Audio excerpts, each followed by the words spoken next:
Welcome to Gen XYZ, a little bit different today. We'll go ahead with introductions as we always do, since that's a tradition we just can't get away from, especially since Peter doesn't like it. But Peter's not here today, so we're gonna go anyway. I'm Pete. I'm the Gen X, I'm Ashley. I'm the Gen Z.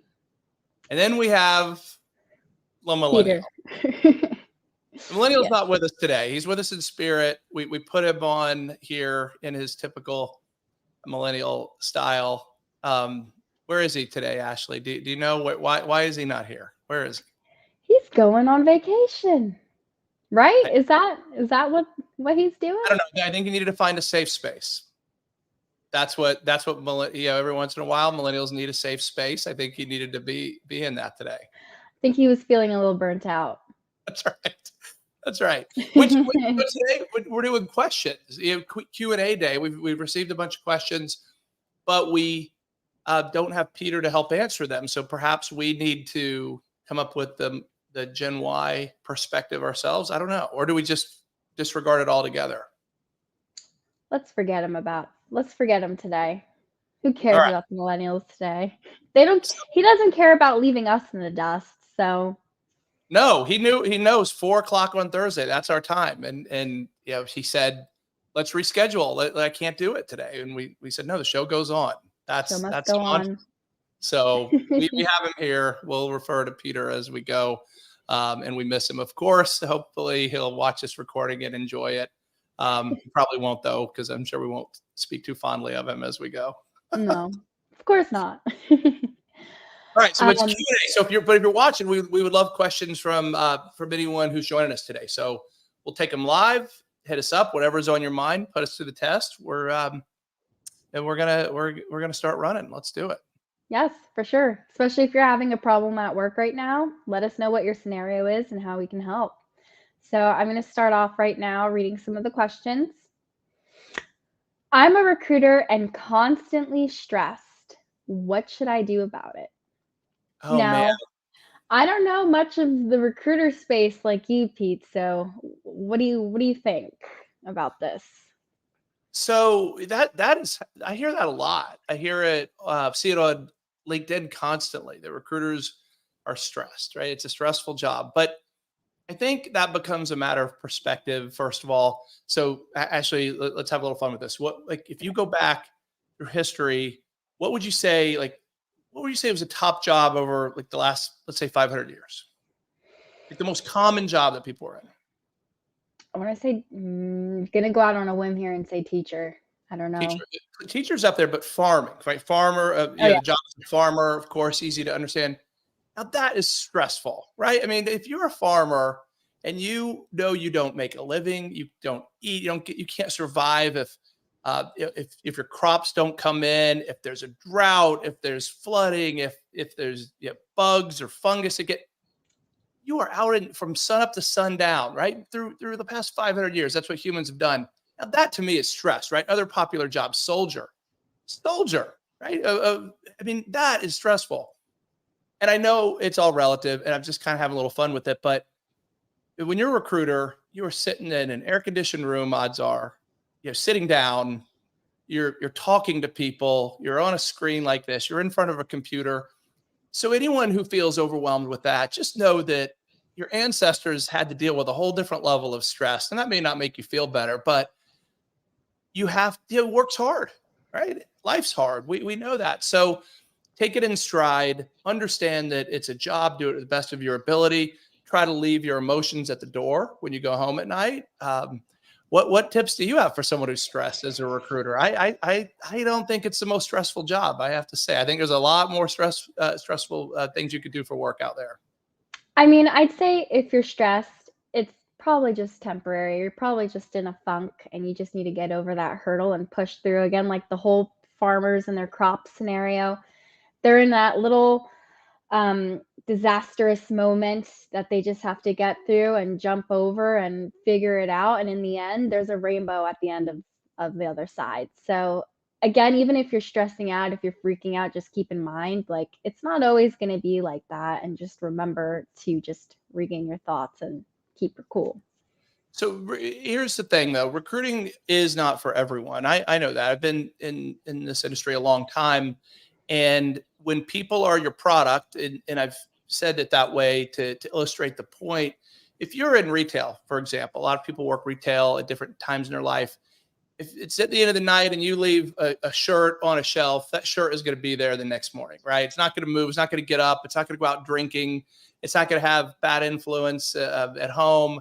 Uh, it's going to be there in the morning. But when you're a recruiter and you work with people, there are an infinite number of possibilities that could go wrong in any scenario. So I think it's really important. I mean, all joking aside about farmers and soldiers, we know you're not comparing yourself to that kind of stress, but it is a challenge when you have to work with people on both sides, right? The person you're recruiting, the client you're working with, trying to keep happy. So that is a challenge for sure. It's a difficult thing to do, but understand that's just part of the deal, like you said, and try to leave that at the door.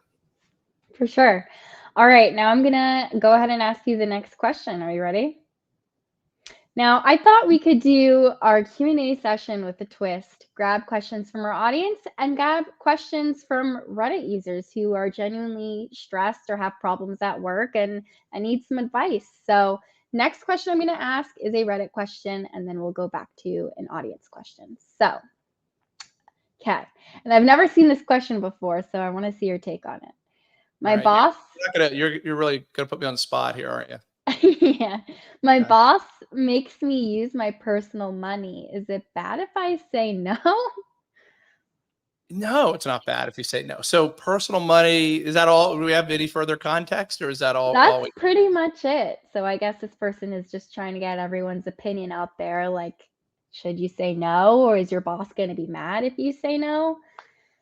Yeah, that's an odd one. Hopefully, if well, there's a lot of companies at times that may need individuals to front money, and then they reimburse them. So I hope that that's what we're talking about here. Not use your personal money for business expenses. That's really out of the ordinary. But without further context, it's difficult to give too great of an answer on that. But no, I think the in most scenarios, if you should have a conversation with the person asking you to do that. Make sure you get on the same page. There's no confusion about what's being asked versus how it's interpreted. And if they really are asking you to spend your personal dollars on business expenses, then yeah, maybe it's time to consider doing something else. I think that's good advice. We do have something coming in from our audience, and it's, do you have any tips for building my LinkedIn profile? Oh man, boy, do we. We do. Lots of them.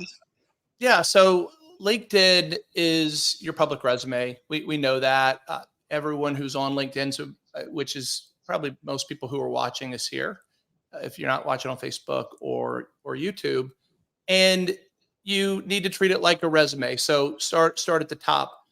It needs to be professional in nature. LinkedIn is becoming very social as a network, as a social network, but I think at the end of the day, we've talked about this a lot on our live streams. It's for business. So start with a professional photo, a professional appearance. Not that you have to have a photographer or a professional photographer take it, but a professional appearance in your photo. Spell everything out clearly. Your headline, your objective. Make sure that it's easy to read, easy to understand, and highlights your accomplishments and your achievements. And what you put on there is how you're going to be perceived by recruiters, assuming that's why you care about your LinkedIn profile. You want to be found for the right reasons. And then make sure that it's consistent with your resume.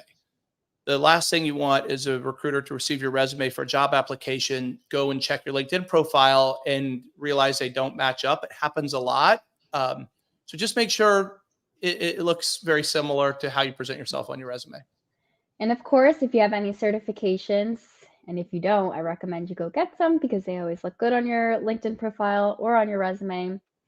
You can add a section on there to your profile and it makes it look great. You can have people go and endorse your skills, even endorse your certifications. And I'm pretty sure you can even have some references listed on there. So just some comments that they have that I think would also make your LinkedIn profile stand out. And of course, we'll plug ZenGig's website. Go to ZenGig. We have blogs written about your LinkedIn profile. If we had if the millennial was here today and we had more hands, we'd try to link them in the comments, but we don't.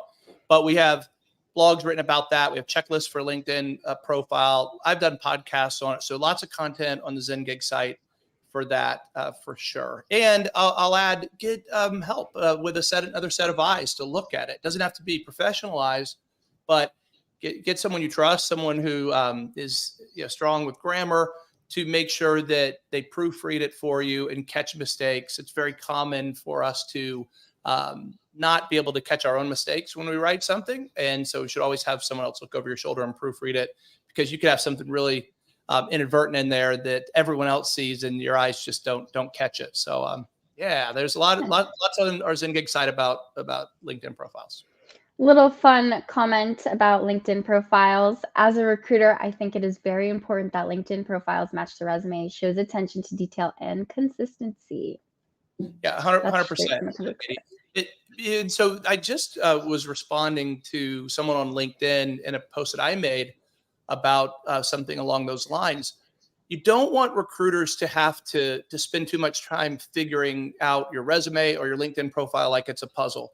You want the opposite of that. So if there's overlapping dates, for example, and it's a little off topic from the question, but that is something that jumps out at recruiters. They want to see a consistent story on a resume. They don't want to have to stretch to find out who you are and what it is that you're trying to accomplish. Remember, recruiters are only look at each resume initially for a few seconds. So that story, those headlines really have to jump out, and they have to tell a consistent story, just like what Katie said. And then when they look at your LinkedIn profile, they want to see that you're the same person. Everything doesn't have to be exact. Don't misinterpret that, but it can't create confusion either. And little hack, I was playing around with a TikTok video the other day, and I think we have in one of our blogs, we talk a little bit about Beam Jobs, and I think you can create a resume through there. And it lets you take your LinkedIn profile, import it in, and it translates everything into a resume for you. Nice. How awesome is that? That just makes it super easy, quick, and then there's that consistency because it's taking every point you have, your experience, any certifications, all that info, and funneling it into a resume. So we've had a couple other questions along those lines. What's your advice for job seekers? Well, that's great advice right there. When it comes to LinkedIn, you could start with that. Just what you said, that is perfect way to build your resume. And there's so many tools that are available for free. I know there's lots of services that exist for resume writing, resume writers. My LinkedIn feed is filled with those folks sometimes, but there's so many tools and resources for free. So again, go to ZenGig. We have a resume section on there for every scenario. Now, someone also asked us about women returning from work after having a family. Well, it turns out we have resume advice for that too. So if you go to our resume section, you'll see that some tips on how to present that, how to display it on your resume. And here's the good news is that there's a lot of really good ways to address that without having to shy away from it, to feel like it's a negative. I think now more than ever, people realize that there's a big value to hiring women who are who've taken time off for family. I will tell you that I would always love a mom because they're the most organized people on the planet, right? So if there's bias out there, it's probably in the favor of mothers because they have to do so much with such little time, right? They're the most productive people on the planet. So lots of great tips and advice for that. I think we don't have a specific program for it, but I will point you to a website, hiremymom.com, I believe it is jobs specifically for moms. And I'm sure they would hire other folks, but those are what the job board is intended for. Leslie Pyle, I think it's her company, someone I've interviewed on a podcast before. So a really cool service, hiremymom.com. Check it out. And they put up jobs all the time that really target moms who are getting back in the workforce. And I want to say again, if you want to take a little step further, go on TikTok, go on Mom Talk, and connect and network with other moms via TikTok. See what they're doing and start communicating with them. And you never know what they might get you into. Mom Talk, is that's There's Mom Talk. It's a mom community in TikTok, and a lot of them are either return to work, who have great advice. So jump on there, see what they have to offer. nice. Should we ask the millennial's opinion on that? See what? Oh no, Yeah, he's still not with us today. it's probably Still drinking a pina colada. still It's in a safe space completely, somewhere. yeah, All right. So whatever. what's next? So what do we have? So again, to kind of make spice things up a little bit, I thought it would be cool to throw you off with a little scenario I also found on Reddit. Real life scenario coming from a job seeker. So here we go. So my friend and I signed up for a company and have an interview today, but at different times. He did the interview, and a few hours later, they called him offering him the job, even though I and another person had yet to be interviewed. My friend wanted to wait until the next day to decide, but I didn't know how to feel about this. Is it normal for a company to contact a potential employee before interviewing everyone? So I'll assume that last line meant, is it normal for a company to make an offer to an employee before interviewing everyone? Boy, I mean, typical. I don't know that there's anything typical. Is that a good idea? Is that something that people would appreciate? No. Um, so without knowing who the company is or the specific situation, maybe there was more than one job. Now, I did when I, as a recruiter, I hear that there's three people all talking to each other about the same job, and never trust anyone else other than the direct source in your recruiting process, because it's a really competitive market right now. Who knows what those other folks are saying? People hear things incorrectly, they interpret things incorrectly at times. So when in doubt, go directly to the source and ask the question directly to them, right? What if a job has already been offered to someone else, you certainly don't want to spend your time going to an interview. So get away from that position as soon as possible if they confirm that that's actually the case and they did offer it to someone else. No, that makes No, sense. it's not normal. No, that's not a good practice No, at all. especially, I mean, if it's one role and your friend got it and then you're about to go interview too and they're about to waste your time, basically, I don't I don't think it's a good idea. All right, question from audience. What resources or tools would you recommend for someone just starting their job search? Nice.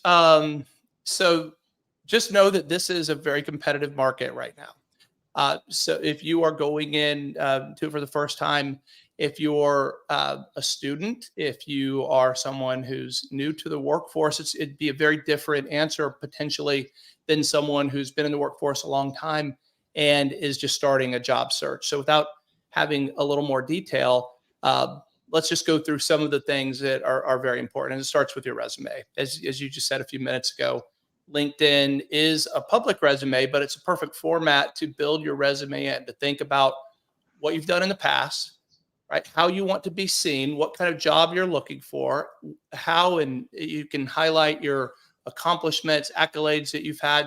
LinkedIn does a pretty good job of kind of giving you the blanks to fill in on that stuff with the different slots. So complete your LinkedIn profile, translate that into a resume. There are lots of free resume resources out there where you can just download a template. We have templates on Zengig, and we have scenarios for different resumes. I recommend a chronological resume by default that will list the jobs that you've had, if you've had any, in detail. One of the other things that's important early in a job search is to consider who your professional references can be.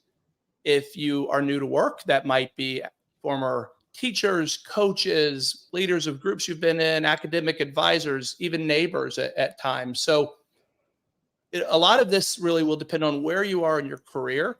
The answer, again, for a 21-year-old is going to be different than it is for a 51-year-old who does have a long work history.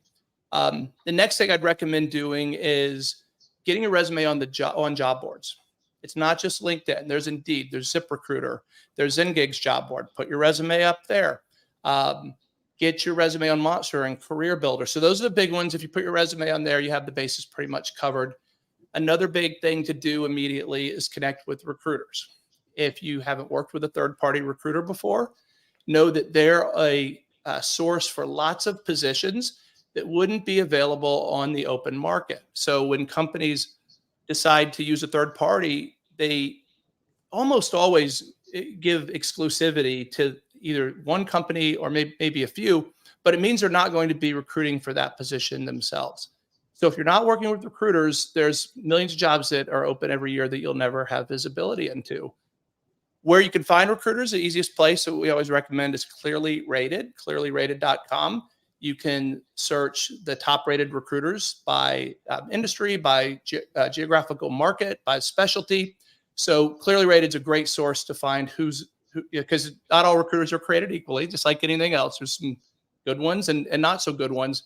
Clearly Rated is a source that interviews former clients and former and active clients and contractors and candidates who've worked with the recruiting firms who give independent ratings. So that's a great way to determine whether how good the recruiting firms are in your area, and then get in touch with them. Pick up the phone, call them, connect with the recruiters on LinkedIn. That's a big way to do it. And then the last thing I'll suggest is again, go to ZGig's job board, go to zgig.com, look at our job board, and sign up for alerts. You can subscribe by using your email address by geography and keyword and job title, and you'll have daily open jobs emailed to you, the newest ones that come out on the market. So you do all that. That's a lot. You can take care of all that stuff in the matter of probably a day or two, but that'll get your job search off to a really good start. And the last thing is tell everyone you're looking, everyone you know, friends, neighbors, family, former coworkers. Get that word out to everyone. You never know where that next lead's going to come from a new job. 100%. And I believe you can create profiles as a job seeker using ZenGig's job board. So you can even put yourself out there. Employers can see your profile, which I think is an amazing tool that I'm pretty sure we just released recently. So go and use it. And then just advice for my Gen Z peeps, because I know all of you that are just starting your job search right now, you probably really want remote jobs. Try to expand yourself. There's probably so much out there, and don't just limit yourself to remote work. Even though it seems nice because everyone wants to work remote right now, you don't want to miss out on a great opportunity, and you might actually enjoy it. So go give office work a chance too. So Ashley, what do you think about that? So let's go, since we're usually talking about generational differences and perspectives. Anyone who's joining us now, our millennial is not here today. He's out of the office, off doing something fun. So we're remembering him in this special way. But he'll be back next week, of course. Oh, darn. What? Yeah. I mean, listen, we tolerate him. We tolerate him. Oh. So, in all seriousness, though, your generation has so many opportunities to not go in the office. Do you think that is ultimately a bad thing? Do you think it's a detriment to your professional and even maybe personal development? I mean, I don't think it's a bad thing, especially since I feel like a lot of opportunities are more remote than in office right now. A lot of companies just switched over, and it's kind of hard at this point to find an office job. So again, wouldn't consider it a bad thing, but I guess maybe the development lacks a little bit because it's different from being around people versus just being in front of a computer. There's not much you can really pick up on since your environment is literally just your dog. So I guess that's the only thing that I'd say that lacks, especially for my generation. And I haven't experienced the office life necessarily, maybe once a month when it was our company review. But I mean, I feel like that's why I'm kind of expressing everyone that's just starting their job search, give it a chance. Remote work isn't for everybody, and you never know. It might be good just to start in office and then go to remote. I'd say if I was looking in the beginning, maybe I would have considered office at first and wasn't paying attention to just remote work.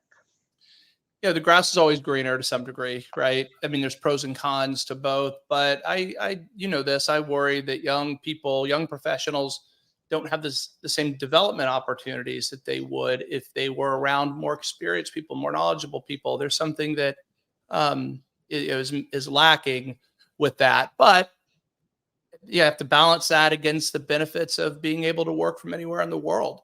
And I'm envious of that. I wish I could have had that opportunity when I was younger. So definitely pros and cons. For sure. All right, I'm gonna go ahead and give you another scenario. I love these. These are fun. Okay. Are you ready? Yeah. All right, this one is called Coworker Going on Vacation for a Month. Mm, sounds like our millennial friend here, but at least he's not going for a month. All right, going from Um, what else? so I work on a project with my coworker. We are the only ones who do, and she is more senior to me. She's going on vacation for 4 to 5 weeks. This project is already on fire with missing items, delays, and very intensive um, outstanding items. I'm feeling very overwhelmed that I have to undertake it for that amount of time alone. In my opinion, she should be on vacation for max 2 weeks at a time. 4 to 5 weeks alone on this project will drive me crazy. Not to mention, I have to complete her work and cover for her, so double the workload. What are your thoughts? It's a Um, lot. Poor that is, person. That seems yeah, awful. that's weird. So that's an anomaly, right? That's not something that we encounter regularly. How someone's able to take 4 to 5 weeks on vacation. Maybe there's some extenuating circumstances there. Maybe it's not exactly a vacation per se.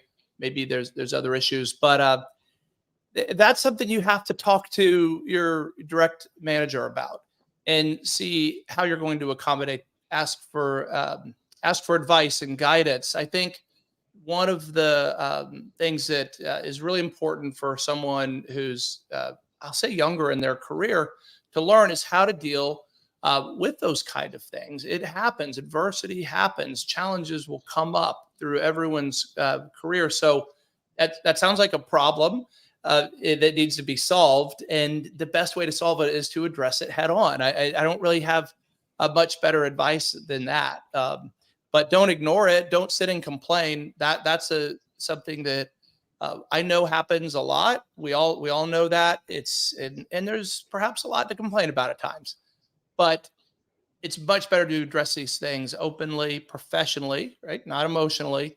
And if you can lay out a problem for and state your case as to why this is an unrealistic thing to have to contend with, then I find that most people are pretty reasonable, right? I have to say too, this is your moment to shine. Like this opportunity kind of fell in your lap. It's time to take initiative, show everyone what you can do. So you might have to put in a little extra hard work for a month. You're kind of beating your senior person. Like that person's going to come back and be like, "Hey, it's done. I didn't need you." And people are going to look at you for that and they're going to be like, "Wow, like maybe we'll move this person into a different position because they're capable of doing more than they can." Great So, advice. I love that. And that's yeah, an important point. If you have to manage your own career and make sure that if you are doing double the work, then the right people know. Right. for And sure. so if you have to suck it up and do it, toot your own horn in that scenario. Yeah, people know that this person's going to be away for a month. They know that this project is going to fall on you. So the cards are in your table. They're kind of testing you to see what you're going to do. Are you going to complain? Or are you going to take initiative, organize yourself, and like tackle this head on? So How that's about what scenario vacation is. for a month though? We just That's glossed right over crazy. that. What, I mean, millennial, do you think that that's appropriate? No, Mm, he's not talking. mm, Okay, not today. mm, We'll wait for no. next week. Okay. No, I mean, a month, gosh, I feel like even I don't know if you're gonna come back and your workload is gonna be off the wazoo. Like you're gonna be so behind, I feel like. I don't know if it's always a good idea. I feel like two weeks max at a time. All right. Maybe that's the way to go. So I have a question for you. I saw it as a poll on Okay. LinkedIn earlier this week. When you're not working, should you answer texts and emails that come in? Um, I feel like it depends on the person and the role that you're in. If you're working on a client or like working and helping a client and they urgently need your help, like you might have to help them, especially if that's just the role you're taking, you know your responsibility, and sometimes you might just have to reach out. But being that I'm not in that position, I feel like me personally, I like being organized and I like being ahead of the game. So if I, let's just say, get an email or a text over the weekend and I check it out, like I feel like I'd respond or just like put in my notes, like tackle this. This is like a priority for like Monday, pretty much. Or again, just respond. Doesn't really hurt to respond. It's like sending a text message back. So I guess it depends on you. You shouldn't have to if you don't want to. Again, it's your off time. But if you feel like you want to and you want to show for it, then go ahead. Yeah, I think every job is so different in terms of expectations, and those are things that you should understand going into a role. If you're in a sales job, you're only hurting yourself if you don't respond after hours. So I would say that's probably not a good fit if you're someone who doesn't want to look at messages when you're not on the clock. In sales, you're kind of always on the clock, and a lot of professions do work that way. So I don't know how the poll came out. I think it's still going, but I And think here's most the people said they'll respond. They think they should respond to urgent messages.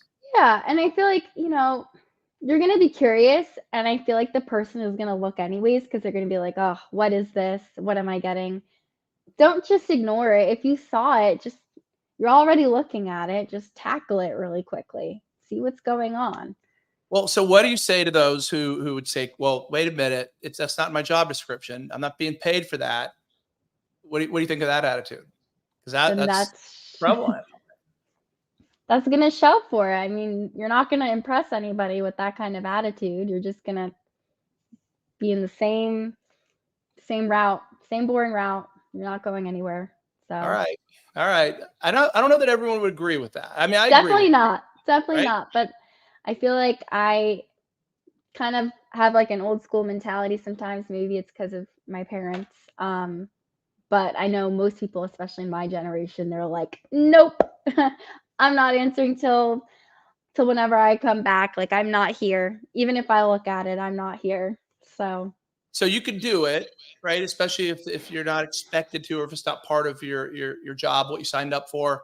But you're just understand, not gonna wow anybody. yeah, it's going You're to be not gonna limited. wow anybody. You're probably not Yeah. going to be the one that gets tapped for the next promotion. And as long as you're okay with that, then that approach makes sense. Now we skipped over a question about job fairs that was asked. So what I think about job fairs? Well, as a candidate, I think they're worth going to. A lot of times, a job fair will be like applying on LinkedIn these days. And we've been posting jobs on LinkedIn. I get blown away by how many applicants we receive for every opening. The numbers can be overwhelming, and nobody wins when that happens. There's just too many candidates for a single position, which means there's a really good chance the best candidate on paper, the best candidate who could be hired to do the job's never even going to be seen by the recruiter. So I'm not a fan of the one-click apply option that exists out there right now. I actually saw advice earlier this week where someone who calls himself a career coach, I'm not sure what that meant exactly, but a career coach who said, I tell everyone to apply for jobs even if they're not qualified. And I think that's terrible advice. You will annoy recruiters. So even if there's a job that you may be qualified, a different job you may be qualified for, if the recruiter sees you blatantly applying for jobs, it's not going to be favorable. They're not going to look fondly on you. They're probably not going to want to work with you as a candidate. So I reject that advice. I say it's a terrible idea. But the way that jobs are so easy to apply to right now has sort of created this mess that we're in. So that's how I think of job fairs at times. It's just lots and lots of people all trying to compete for the same attention, and it's going to be hard to stand out. So if you go to job fairs, do a couple things up front. Know who's going. Know what companies are going to be there. Do your research. Do your homework on those companies. Find out what they have open. Find out what kind of positions they have. So know something interesting about those companies. That's how you're going to set yourself apart. get the layout of the job fair. If it's in person, figure out where those companies are, who you want to target. Don't try to see everyone. Prioritize a list and then attack those one at a time with a strategy. So make a plan in advance before you go to a job fair, so they can be beneficial. I typically like finding ways for candidates to stand out from the crowd, not be part of it. So if you're going to go to a job fair, though, just know that you need a plan going in. And I can't stress enough, especially for like college students. I never went to a job fair, and it's one of my biggest regrets. Just go, make the effort, go, put yourself out there, start networking there, and I'm telling you, it's gonna go a long way. So you're gonna regret it if you don't, because then you're gonna have to wait a little bit to start networking, and it's gonna be on LinkedIn. So that's my advice. All right. What next? If we have any more questions from anyone answering or anyone watching, answer on the fly. Otherwise, let's do one or two more today. It's hard to do this without Peter. I miss him. I know. Is Gen Z not good enough? Gen Z's. I mean, I know. Don't get emotional, right? That's not that. But no, it's good to have Peter's perspective, and because it is different, right? I mean, For how sure. I look is different than someone who's born in that generation looks at. So, And he definitely has more experience out in the workforce than I do, because as a Gen Z, we're all just starting to get out there. So at least he, knows a little bit more than me, I guess. Whatever. We're right, still better at technology. Okay, next question. Trying to find a good one. Should I read you one from Reddit or from our audience? Well, let's do it from the audience. So we just had a question come in, which I think is good about networking. So where to network? All right. So a little more perspective would help, but start with your profession, professional associations that you are in, or that exist for your skill set. And there are professional associations pretty much for every type of group. So maybe there's a local organization you can be part of, a national organization you can network with. So that's always a place to go. Look back to where you went to school. Does your school offer networking opportunities? Connect with people that way. Are there groups that get together? There's civic groups that you can connect and network with. But when you're networking on LinkedIn, the first thing I'd recommend, if you haven't done this already, we talked about this earlier, was get on clearlyrated.com, search by your local geography or your industry or your skill set. You can do any of those and start connecting with recruiters. And when I say connect, I don't just mean on LinkedIn. I mean, pick up the phone, call them, have conversations with real humans, let them know who you are, get to know who they are, find out what kind of jobs they recruit for, make sure they're a good fit. And the way recruiting works best, and I'll tell you this if there's a recruiter anywhere, a third-party recruiter on the planet who disagrees with this, I'll be shocked. You want to know who the candidates are for the job before the job comes in. Recruiters love to have a network in place, a pipeline of candidates who they know, they already know what they're looking for. They already have rapport with them that's been established. And they can pick up the phone when a new job comes in, call that person, make the connection right away, and fill the job. There's nothing better for a recruiter than to fill a job with one phone call, because you know who the candidate is already. So a lot of recruiting, when it's done right, happens even when there's not an immediate opening. So we're in Orlando, which is a pretty big market. I will estimate there's probably 40 staffing companies that exist here in Orlando. That may be low. So if you're in Orlando, for example, if you're in IT, there's probably 20 staffing companies that focus on IT.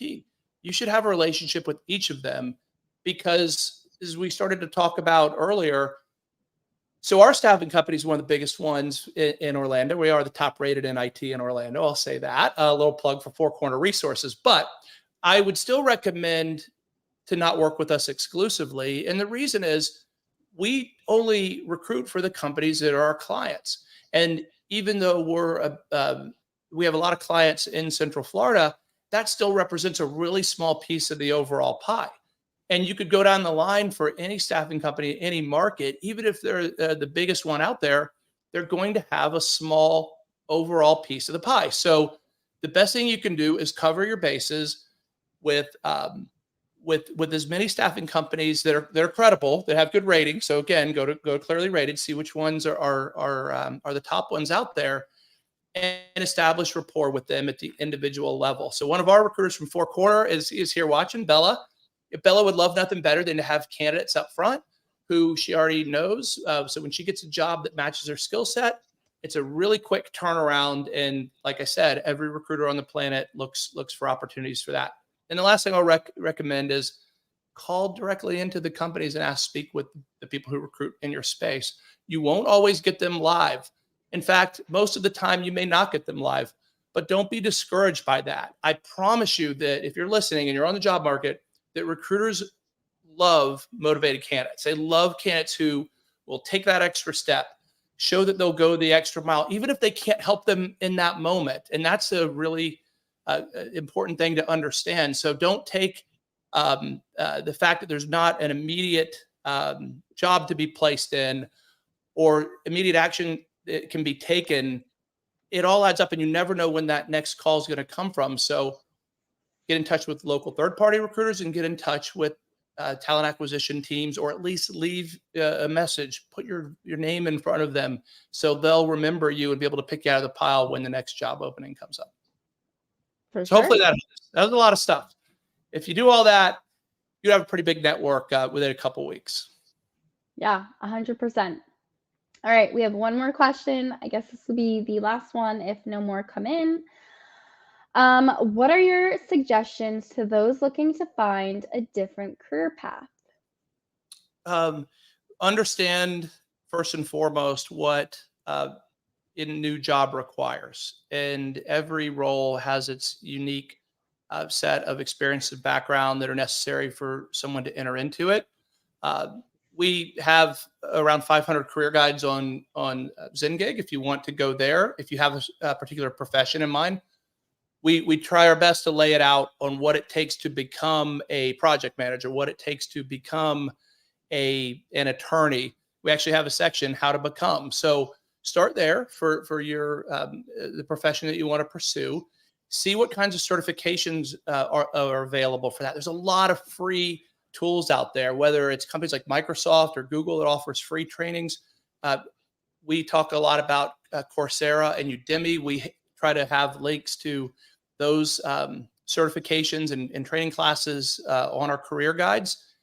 Sometimes you need to pay to get the actual certificate, but you can do a lot of self-training right now through online free options. YouTube is another great source of information and a way to train yourself. So if you're serious about it, you may have to invest significant time and effort to become qualified. And then the next thing I'll say is be willing to take a step backwards.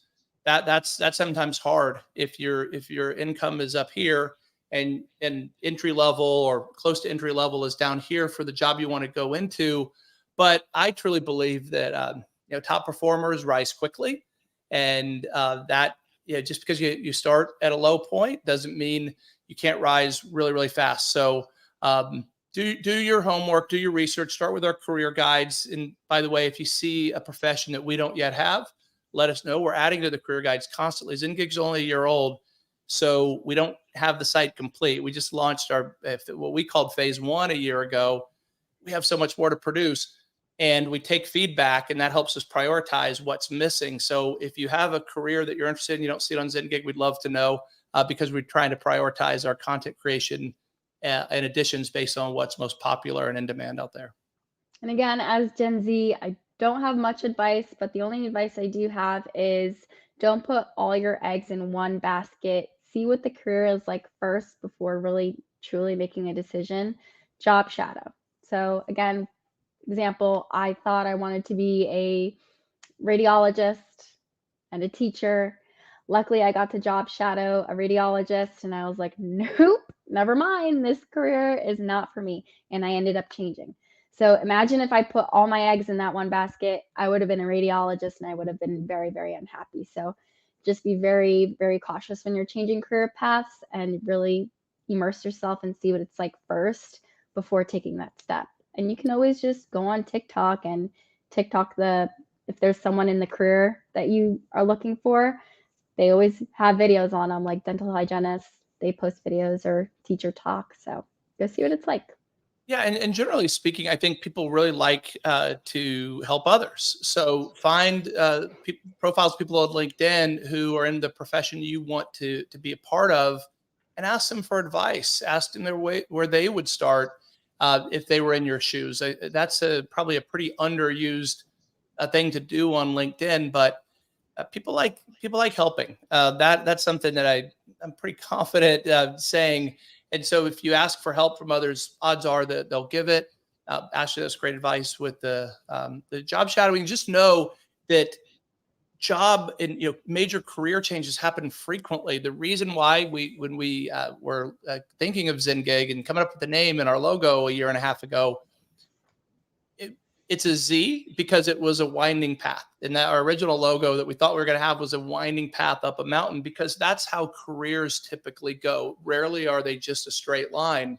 So we know that. And that's one of the reasons why we put the content on the site that we have. It's because it's common. It's very common. I mean, most people, look, I'm 52 now. That's why I'm the Gen Xer, as if that was a surprise. That most of, I would say, probably more than half of my friends and associates, they're near my age, have made major career changes along the way. So it's a very common thing to do. It's intimidating, right? It's uncertain, but well worth it if you know the direction you want to go in. 100%. Okay, looks like we have no more questions coming in. Peter, No, he's no. with us. Mm-mm. I guess that concludes our episode for today. Yeah, thank you. And we did miss our millennial. He'll be back to add to the conversation next week. We look forward to it. We have we'll get back to some controversy next week, Ashley. And once he's for back. sure. I miss fighting with him. 100%. That's right. But if you've been with us today, thanks for joining. We appreciate all the questions, and thanks for watching. Thanks for watching. See ya.